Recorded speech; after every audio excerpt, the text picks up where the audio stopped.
dikabarkan bahwa pasukan Rusia telah sampai di wilayah Ukraina, tepatnya di wilayah Dnipropetrovsk. Dnipropetrovsk adalah wilayah di pinggiran atau di tengah-tengah danau aliran sungai Dnieper.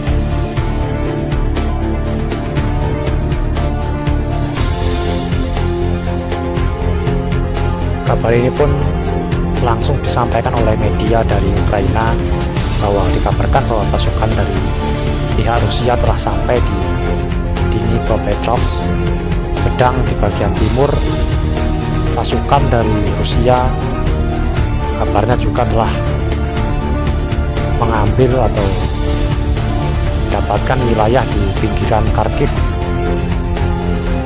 Tepatnya adalah wilayah Volchansk dan Kalsovyar. Wilayah di pinggiran Kharkiv telah diambil alih oleh pasukan Rusia. Bahkan di pinggiran atau di perbatasan paling timur Belgorod juga dikabarkan pasukan Chechnya telah menuju ke Kharkiv.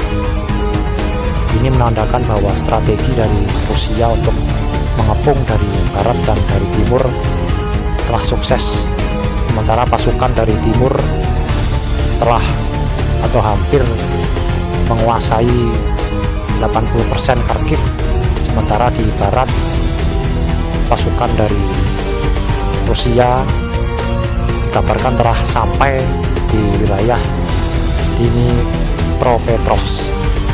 Ini kabar yang sangat-sangat tidak terduga bahwa pasukan Rusia sangat cepat di sisi barat dan sisi timur.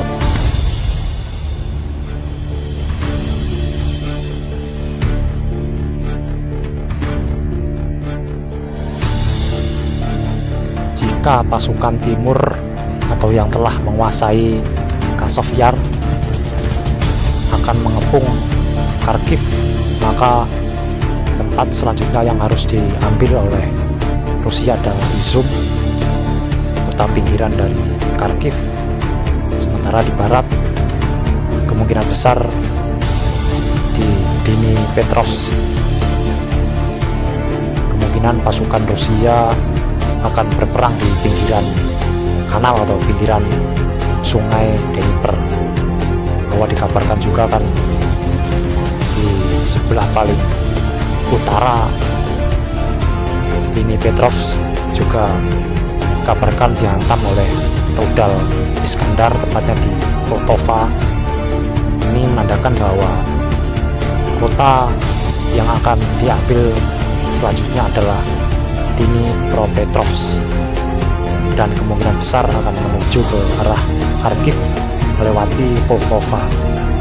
Ini strategi yang sangat-sangat luar biasa lah, menyusuri anak sungai dan terus maju sampai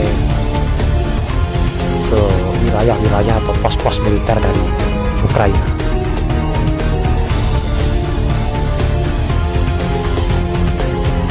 Dan informasi tambahan bahwasanya Dnipropetrovsk itu adalah tempat atau salah satu dari depot atau senjata-senjata NATO itu tempatnya di salah satu wilayah di Ukraina, ya Dnipropetrovsk itu. Sementara pasukan Rusia tengah bergerak menuju ke sana. Itu kan menandakan bahwa jika Dnipropetrovsk ini akan jatuh ke tangan Rusia, maka atau akan mendekati wilayah itu, maka satu kerugian lagi akan terjadi di pihak Ukraina. Sementara Kharkiv atau di wilayah timur juga hampir dikuasai oleh pasukan dari Rusia. Entahlah, sepertinya pasukan Rusia ini tidak terbendung. Kita tahu bahwa tank-tank dari Jerman maupun dari Inggris kurang efektif lah. Mungkin apa karena pengirimannya atau perakitannya kurang baik, atau mungkin perawatannya kurang baik atau gimana. Tapi ya nggak ada efek atau kekuatan yang cukup untuk membendung pasukan Rusia lah dari angkatan darat lah.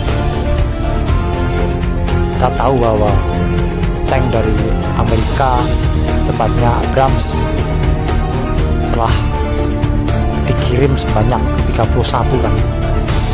Sementara Jerman entah berapa, 60 atau bahkan 80 lebih. Sementara di Jerman juga siap mengirim kapanpun kan. Ini juga menandakan bahwa angkatan darat Ukraina tidak mampu atau tidak dapat memberi perlawanan cukup efektif lah untuk pasukan Rusia. Howitzer serta artileri serta misil-misil bahkan dirasa kurang lah, atau mungkin pelatihan atau cara penggunaannya tidak bisa atau bagaimana. Tapi negara Prancis, Polandia, Rumania serta Amerika Serikat telah mengirim senior militer atau pelatih senior untuk melatih pasukan-pasukan dari Ukraina untuk peralatan-peralatan alutsista dari NATO. Entah memang penggunaan atau mungkin perawatan yang kurang memadai, atau suku cadang yang tidak ada, alutsista dari NATO ini kurang-kurang efektif lah untuk mencegah serangan darat dari Rusia. Sementara kita tahu serangan udara juga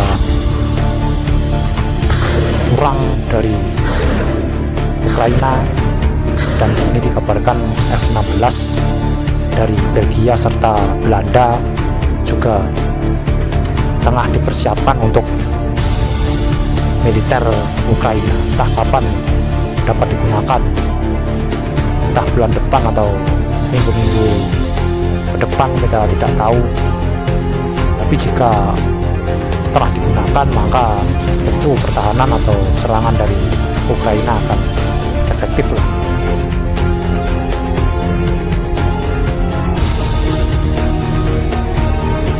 Dan juga kan Su-24 atau pengepom garis depan serta Su-34 Rusia ini tidak terbendung lah, cuma ditembak pakai AT-ACMS dan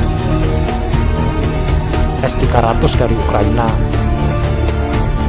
Juga dikabarkan kan 4-5 dari Su-34 dan Su-24 serta 5 Su-25 dari Rusia telah ditembakkan. Itu kan prestasi yang cukup untuk dibanggakan lah dari Ukraina.